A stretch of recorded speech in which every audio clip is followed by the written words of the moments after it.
तो भवानीपुर की आज की तस्वीर खास इस वजह से है क्योंकि ये कोई आम सीट नहीं है, ये ममता बनर्जी की सीट है और इस बार मुकाबला दिलचस्प है क्योंकि शुवेंदु अधिकारी और ममता बनर्जी के बीच कांटे का मुकाबला है। शुवेंदु हिंदू वोट को एकजुट करने के मिशन पर लगे हुए हैं। शुवेंदु रामनवमी के मौके पर शोभा यात्रा में शामिल हैं, उनके साथ हजारों की भीड़ चल रही है। शुवेंदु ने कहा कि बंगाल में भी राम राज्य आने वाला है, ये भगवा लहर का प्रतीक। भवानीपुर में शुवेंदु अधिकारी रामनवमी के मौके पर मैदान में उतर चुके हैं।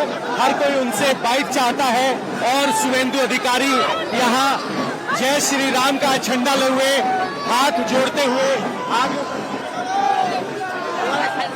बाइकॉट बीजेपी के पोस्टर लगे, बॉयकॉट जमात, बॉयकॉट एंटी नेशनल, भगवा होगा, राम राज्य भगवा होगा, बाइकॉट जमात, इस नारे के साथ यहां शुवेंदु अधिकारी आगे बढ़ गए हैं, अगुवाई कर रहे हैं। पीछे आप देखेंगे तो महिलाएं हैं, ढोल लगाने के साथ बंगाली संस्कृति को दिखाते हुए यहां लोग हैं और ये पीछे तक का मेला जाता है। शुवेंदु अधिकारी आज रामनवमी के मौके पर यहां भवानीपुर में जय श्री राम का झंडा लेकर रामनवमी की पदयात्रा कर रहे हैं। उनके साथ साधु संत समाज है और यहाँ बड़ी संख्या में पुजारी भी इस रामनवमी की पूजा में शामिल होने के लिए पहुंचे हैं।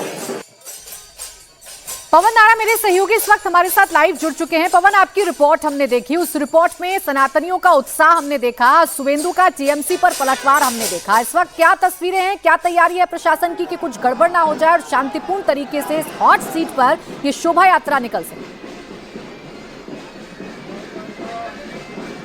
बिल्कुल प्राची, आपको बता दूं इस वक्त भवानीपुर की शोभा यात्रा समाप्त हो चुकी है और इस वक्त मैं पहुंच चुका हूं हावड़ा में। हावड़ा के जीटी रोड पर यहां पीछे हिंसा का इतिहास रहा है, इसीलिए यहां परमिशन देते वक्त कहा जाता है कि सिर्फ 500 लोगों की अनुमति है। जिस शोभा यात्रा में मैं हूं वहां आपको रामायण की प्रतिमा, किताब सर पे लिए हुए, खड़ाऊ हाथ में रखे हुए और यहाँ बाल गोपाल आपको दिखाई देंगे। एक बड़ी शोभा यात्रा है जिसमें हनुमान है, भगवान श्री राम है, लक्ष्मण है, सीता है, यानी रामनवमी का जश्न है।